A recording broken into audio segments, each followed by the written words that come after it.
Kairé à toutes et tous. Avant d'entamer la vidéo d'aujourd'hui, je voulais vous dire que nous allons repartir dans la Grèce antique pour la suite des vidéos du rendez-vous Corona culturel. Et c'est pour ça que je vous demande, dans les 3 prochains commentaires sous la vidéo, de me proposer des sujets en lien avec la Grèce antique, hellénistique ou archaïque, si vous le souhaitez, pour un peu élargir l'horizon au niveau de la période dans cette zone géographique. Voilà un peu pour le point sur les sujets de vidéo.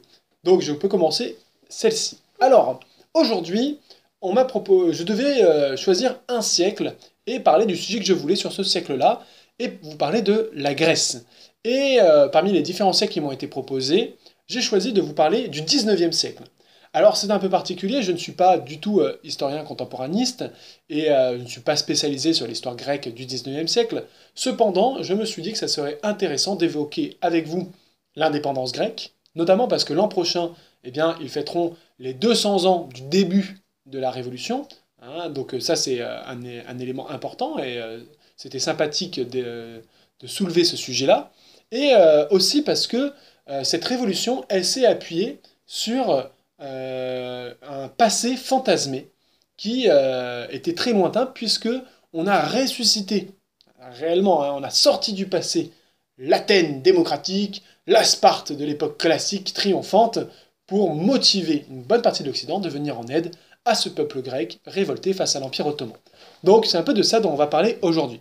Alors, avant de parler de tout ça, il faut bien comprendre que, la Grèce, je fais une histoire très rapide de la Grèce, la Grèce a été finalement dominée par Rome pendant plusieurs siècles, pendant toute l'époque de la Rome impériale. Elle était complètement soumise à Rome, elle en faisait partie, et elle est elle-même devenue une part prédominante lorsque l'Empire s'est séparé en deux, et que la seconde capitale de l'Empire était Constantinople, l'ancienne Byzance. Et d'ailleurs, à l'époque médiévale, donc par la suite, à l'époque médiévale, l'Empire, ce que nous appelons l'Empire byzantin, s'appelait en réalité l'Empire romain d'Orient. Et d'ailleurs, chez les Turcs, chez les Arabes, quand on qualifie les Byzantins, donc les Grecs finalement, on les appelle les Romains, tout simplement.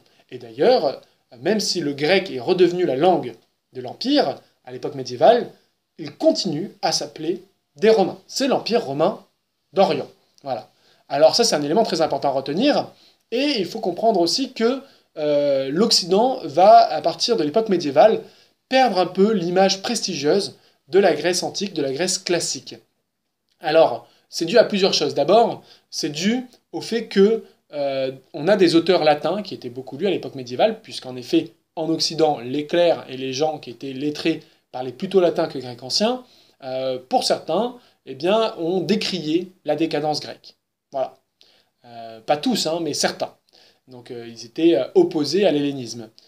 Puisque à Rome, à l'époque impériale, il y avait les pro-hellènes et ceux qui n'aimaient pas les Grecs. Voilà. Et le deuxième facteur assez important, c'est le fait que, à partir du XIe siècle, durant le début des croisades, il y a eu un schisme entre Orient et Occident, entre l'Église orthodoxe et l'Église catholique, qui vont opposer l'Occident avec, eh bien, en fait, leurs voisins chrétiens qui sont considérés comme des orientaux. Et en plus de ça, par-dessus ce schisme qui arrive, il y a les croisades. Et pendant les croisades, les Byzantins vont avoir une posture assez mitigée, parfois alliés, parfois ennemis, jamais réellement engagés dans la reconquête dans la Terre Sainte. Ils sont considérés comme des alliés assez faibles, de mauvais combattants. Ils ont une très mauvaise image, avec des mœurs dépravées, efféminées.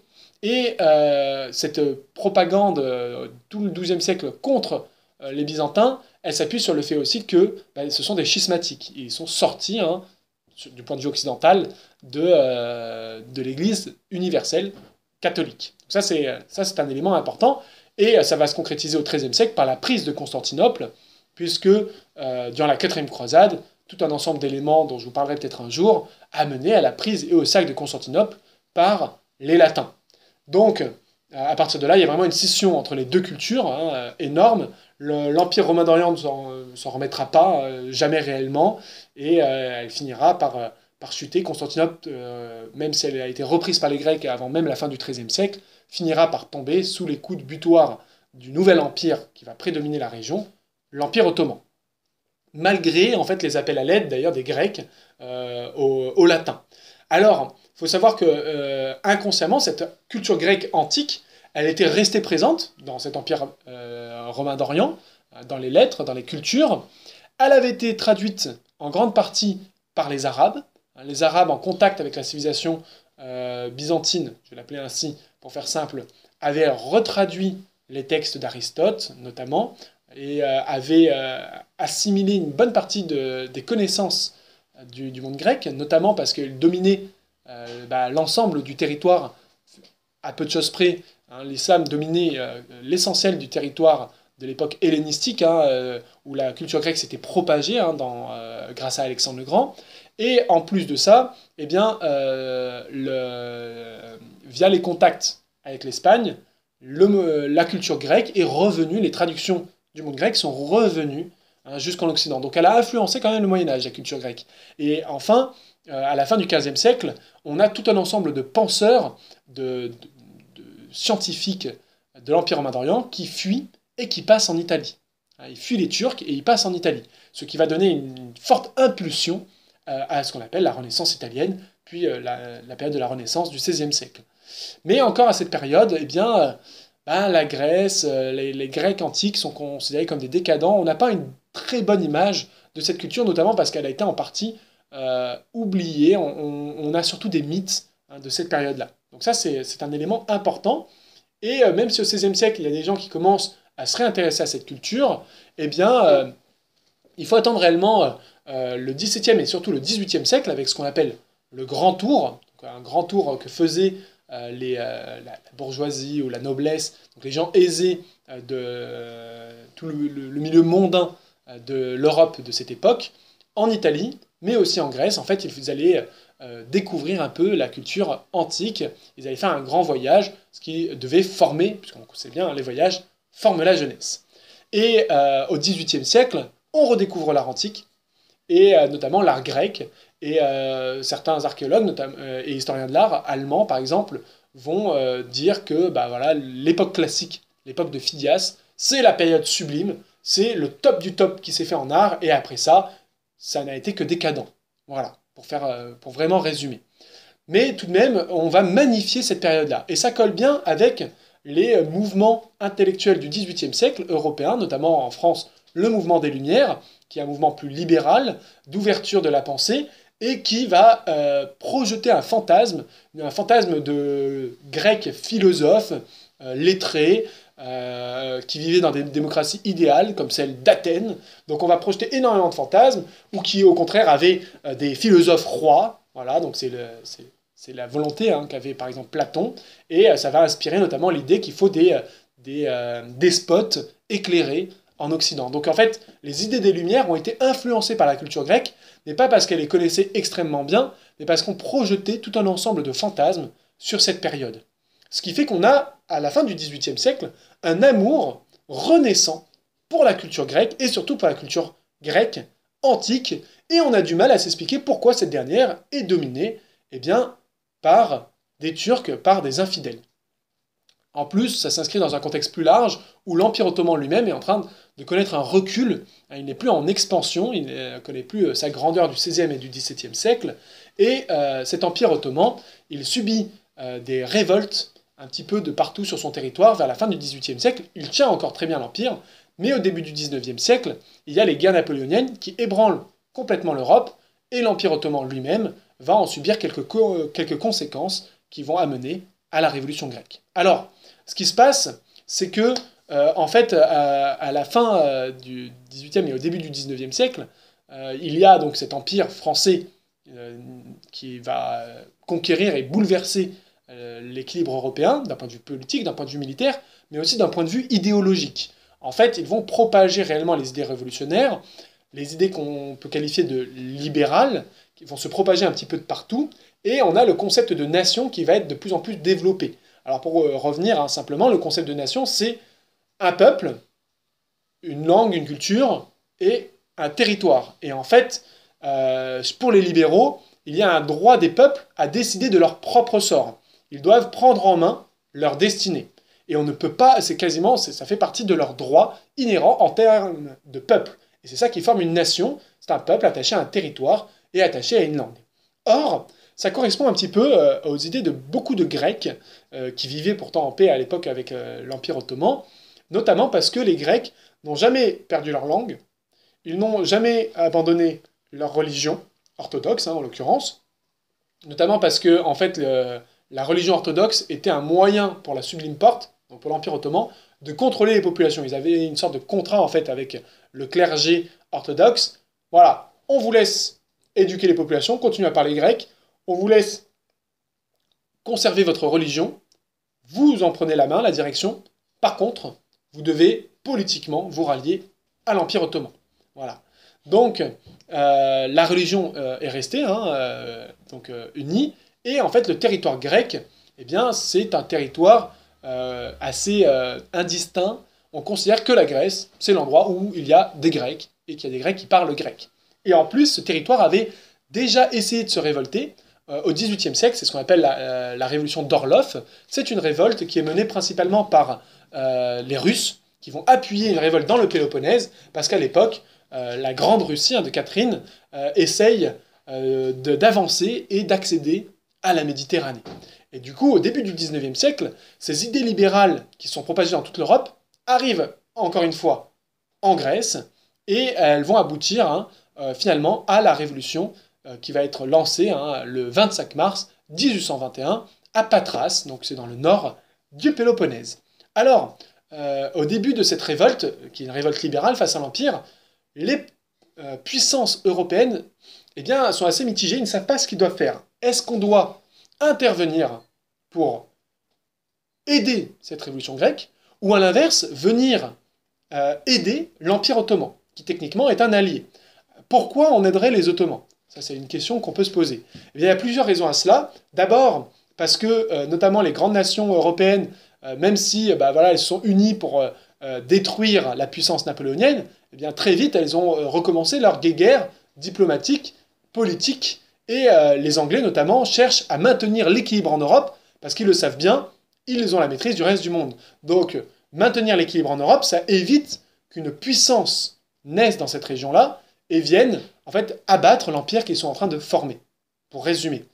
Et ils ont peur que ce nouveau monstre, ce ne soit pas la France, ce soit les Russes. Or, je vous l'ai dit, les Russes ont déjà essayé de mettre un pied en Méditerranée. Ils ont fait plusieurs guerres contre les Ottomans qui leur a permis d'atteindre la mer Noire. Et du coup, les Anglais, ils sont pas trop chauds pour qu'on attaque l'Empire ottoman, parce qu'ils savent que ça va favoriser les Russes. Donc ça, c'est une des raisons.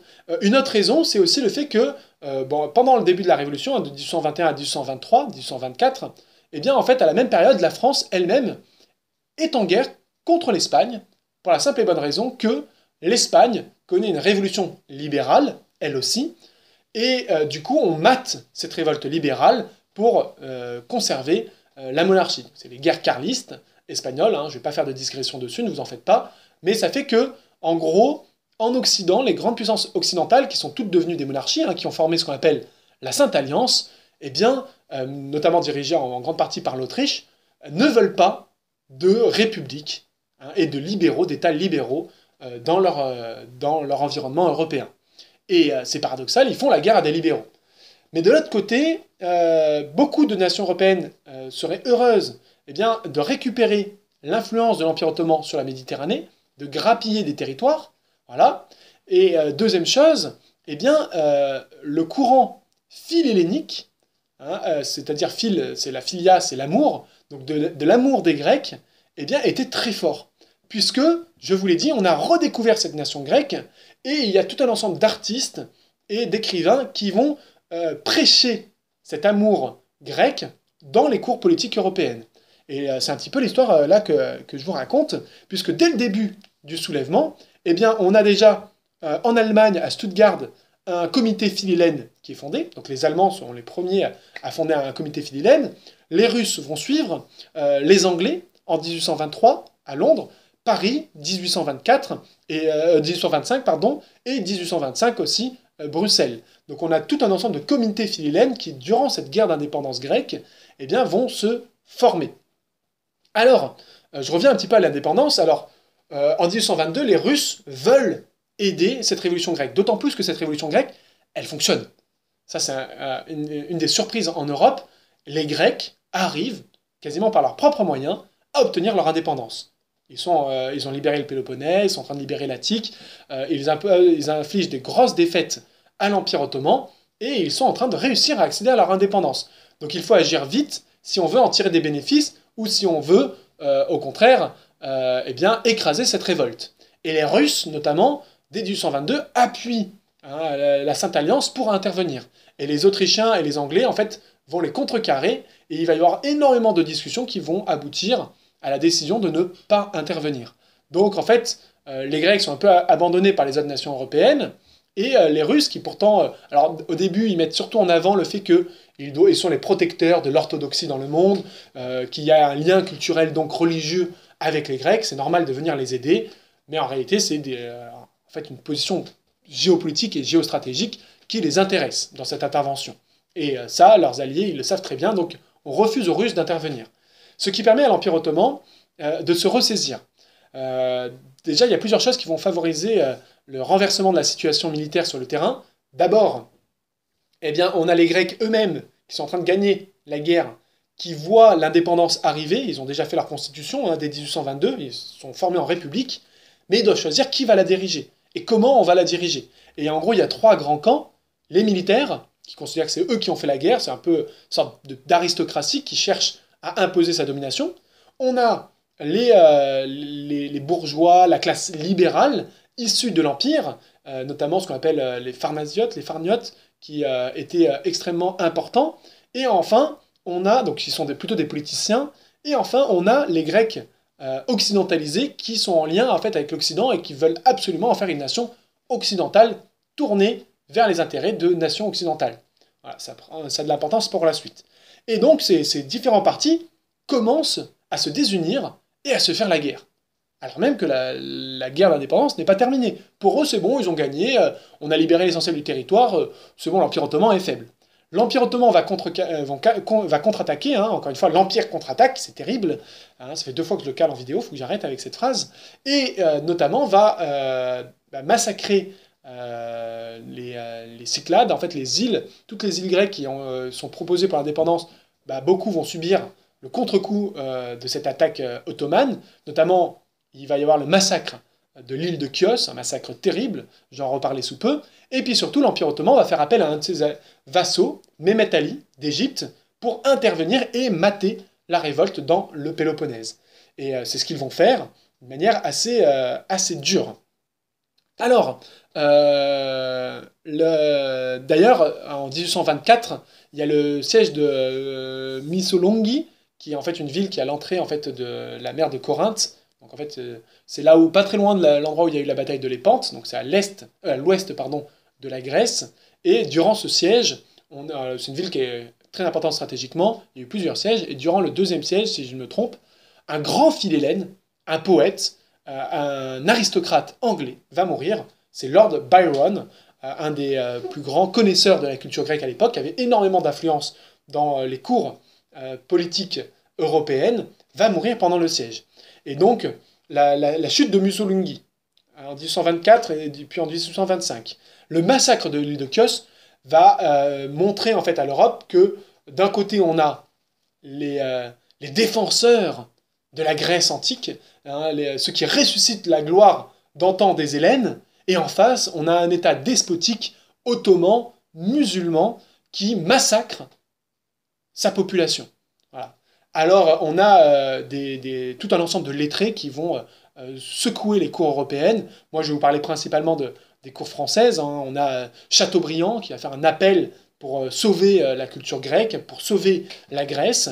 On a des hommes comme Lafayette qui vont donner énormément d'argent pour armer des contingents philhellènes occidentaux, un peu comme les brigades communistes internationales qui sont venues aider l'Espagne au début du XXe.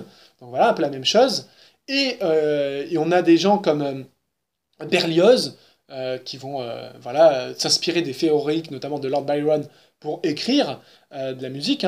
On a Eugène Delacroix qui va faire le tableau du massacre de l'île de Chios, tableau qui va être exposé. Et puis à la même période, en plus, il y a un changement politique en France. En fait, Louis XVIII meurt, et donc on a son héritier Charles X qui monte sur le trône, et Charles X considère que la France, c'est bon, a assez prouvé qu'elle était dans le camp des monarchies européennes, de la Sainte Alliance, notamment en affrontant l'Espagne, donc elle peut décider de sa propre politique à l'international. Ça fait plus de 10 ans, quasiment, que les guerres napoléoniennes sont terminées. Et du coup, Charles X, lui, il est favorable à une intervention pour aider la Grèce, qui est en train de se faire écraser. Et puis bon, on a Lord Byron, et on a tout un ensemble de philhellènes, et on a des occidentaux, hein. Alors ils ne sont pas des milliers, mais ils sont des centaines, qui vont partir, s'armer et former des sortes de petits régiments qui vont aller se battre sur le terrain, et beaucoup, hein, ils vont subir des pertes énormes, ça va être un tiers de pertes, je crois, vont mourir là-bas en Grèce. Et finalement, en 1826-1827, la Grèce, l'indépendance grecque, elle est terminée. Il leur reste quelques îles, il leur reste Égine, je crois, Nauplie, enfin, il leur reste pas grand-chose. Et là, en fait, il y a une décision internationale qui est prise à Londres en 1827, c'est celle d'envoyer une flotte russe, française et britannique pour imposer un accord qui convient à tout le monde aux Ottomans. On cherche à leur imposer ceci, c'est que la Grèce obtienne son indépendance, mais soit un État vassal sur toute sa politique extérieure aux Ottomans. Voilà. Mais qu'en échange, ces Grecs puissent un peu déterminer leur destinée, puissent avoir un peu d'autonomie. Bref, hein, on essaye de ménager un peu tout le monde et on envoie une flotte pour imposer ça à l'Empire ottoman. Malheureusement, à la fois pour les politiciens européens et surtout pour les Ottomans, les deux flottes, la flotte donc, ottomane et égyptienne face à la flotte russe, anglaise et française, vont se rencontrer à Navarin, et il va y avoir en fait une sorte de confusion, en gros, lorsque le capitaine de la flotte, qui est un Anglais, descend à terre pour parler avec le capitaine de la flotte ottomane. Il y a un coup de feu qui est échangé, on pense qu'on a tiré sur le capitaine, donc des coups de feu sont tirés de tous les côtés, l'Anglais est rapatrié, je crois qu'il est blessé, et en fait, la flotte égyptienne et ottomane ne s'attendait pas du tout à un combat, elle est complètement bloquée dans une anse, même si elle est supérieure en nombre, elle a un défaut technologique et de position, et elle va être entièrement coulée, un carnage, par les flottes bien entraînées, armées de canons, en grande quantité, et très très bien placées, par la flotte des coalisés. Donc à partir de là, les Ottomans ne peuvent plus tenir les mers, les Grecs vont pouvoir à nouveau sortir de leur chaumière et affronter les troupes de Mehmet Ali. La France se décide à envoyer un corps expéditionnaire, c'est le corps expéditionnaire de Morée, dès 1828 ou 1829, et finalement, en 1830, les Grecs, enfin dès 1829, les Grecs ont sauvé leur territoire. Alors, c'est pas encore la Grèce actuelle, hein, c'est surtout le sud de la Grèce et les îles, mais quand même, ils obtiennent leur indépendance et on va leur donner un gouvernement. Alors, les Grecs avaient voté pour une république, pour beaucoup, et on avait, après, la Sainte Alliance a dit non, non, pas de république libérale par contre en Europe, vous avez votre autonomie, mais vous devez prendre un monarque, et ce monarque doit être issu des cours européennes. Alors, à la base, on avait pensé, je crois, au petit-fils de la reine d'Angleterre. Bon, évidemment, alors même que les votes étaient en faveur de ce dernier, les puissances européennes n'ont pas accepté, et finalement, c'est le fils de Louis Ier de Bavière, Othon, qui va monter sur le trône de Grèce, voilà, et donc la Grèce va devenir une monarchie avec un dynaste bavarois. Donc ça, c'est un élément assez méconnu. Et il va faire un acte qui est assez particulier, il va décider de mettre sa capitale non pas à Patras, non pas à Nauplie, c'est-à-dire dans les grandes villes qui ont été à l'origine de l'indépendance, qui sont des grandes villes économiquement, qui sont développées, mais dans une ville qui a été abandonnée depuis pas mal de siècles, Athènes. Et il va ressusciter la grandeur d'Athènes, tout simplement parce que les Philhellènes, comme Othon Ier notamment, eh bien, fantasment sur le passé glorieux de l'Athènes de la période classique. D'ailleurs, ils vont faire un saccage d'un point de vue archéologique, puisqu'ils vont détruire tous les éléments qui étaient sur le Parthénon, qui n'étaient pas de la période grecque, notamment les éléments médiévaux qui étaient pourtant très intéressants. Donc, déjà, donc, il y a ça, il va redessiner un petit peu la ville d'Athènes, et Athènes devient une capitale un peu sortie de nulle part.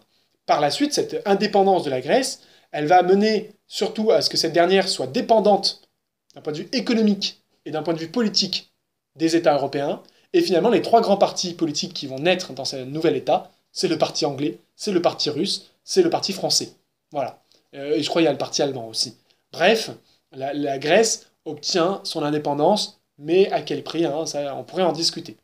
Alors ce qui est intéressant de voir, c'est que Du coup, à partir de là, la Grèce va gagner du territoire sur l'Empire ottoman de manière progressive, tout le long du 19e et au début du 20e siècle. Mais on va dire que à partir du moment où la Grèce connaît son indépendance, il faut comprendre qu'à la même période, en Europe, on développe les musées, on développe les sciences et les universités telles qu'on les connaît un petit peu aujourd'hui, et la Grèce va devenir un immense champ de fouilles que vont se partager les Européens. En fait, c'est simple, hein, on prend les grands sites archéologiques, l'État grec, qui est un petit peu naissant, n'a pas les fonds pour faire ses recherches, et il fait des concessions archéologiques qui, au début, hein, correspondent presque à du pillage. Alors heureusement, très vite, les Grecs, et notamment le gouvernement de Othon Ier, qui s'attache à sa nouvelle patrie, va restreindre l'importation des pièces archéologiques à l'extérieur du territoire. C'est surtout l'exploitation des données qui est importante pour les cours européennes. Et donc on se partage en fait cet immense territoire archéologique, et c'est comme ça que aujourd'hui encore, vous avez ce partage. Olympie, c'est pour les Allemands. Delphes, alors du coup, on le donne aux Français. Ah oui, d'accord. Bah Athènes, on le donne aux Américains. Ah oui, on va faire comme ça. Argos, aux Anglais. Qu'est-ce qu'on fait? Délos, ah Délos, ça c'est pour les Français. On partage tout le territoire, et finalement, bah, un peu les dindons de la farce, fin 19e, c'est les Italiens qui arrivent et disent, nous on n'a rien eu. On leur dit, bah, vous pouvez fouiller Sparte. On sait ce que ça a donné, les fouilles à Sparte. Ils n'ont pas trouvé grand-chose, malheureusement, les Italiens. Mais enfin, je résume, ils se partagent l'ensemble des sites archéologiques de la Grèce, un peu comme ils se sont partagés, en fait, cette économie. Et c'est intéressant parce qu'on voit qu'en fait, la Grèce, c'est un territoire, plus qu'une nation, un territoire, parce que ça n'a jamais été réellement uni, un État-nation. On l'invente un petit peu au 19e siècle, pour contrecarrer les Ottomans, pour une question d'équilibre géopolitique. Les Anglais s'y intéressent énormément, surtout à partir du creusement du canal de Suez. D'ailleurs, ils vont récupérer Chypre. Or, Chypre, on pourrait considérer que c'est un élément de la culture grecque. Finalement, la Grèce existe, d'un point de vue État, parce que les Occidentaux, ils projettent énormément de fantasmes et considèrent qu'une grande partie de leur culture est née sur ce territoire. Voilà. Une grande partie de leur façon de penser est née à la période antique, en Grèce. Et pour cela, la Grèce, d'abord, doit être autonome, et surtout, la Grèce n'appartient pas que aux Grecs, elle appartient à tous les Occidentaux. C'est un petit peu le prétexte qui est pris par beaucoup de nations européennes, et c'est une des raisons aussi qui fait, et là je quitte un peu ma période, que l'Europe a accepté finalement l'entrée de la Grèce. C'est en grande partie pour un aspect culturel qu'elle a accepté plutôt que pour un aspect économique. Et aujourd'hui, ça a encore des répercussions. Voilà. Donc j'espère que ça vous a plu. À partir des prochaines vidéos, nous parlerons à nouveau de la Grèce antique, directement de cette période, mais c'était pour vous montrer que le passé est toujours vivant, et il peut être réactualisé au présent pour motiver des conflits, des indépendances et des directions politiques. Voilà. Et pour la Grèce, c'est flagrant. Voilà. Merci à vous, et puis à très bientôt. Je pense que la prochaine vidéo, petite parenthèse, je la ferai pas dans 2 jours, mais dans 3 jours, je vous expliquerai pourquoi au moment de cette vidéo. Eh bien, en attendant, portez-vous bien.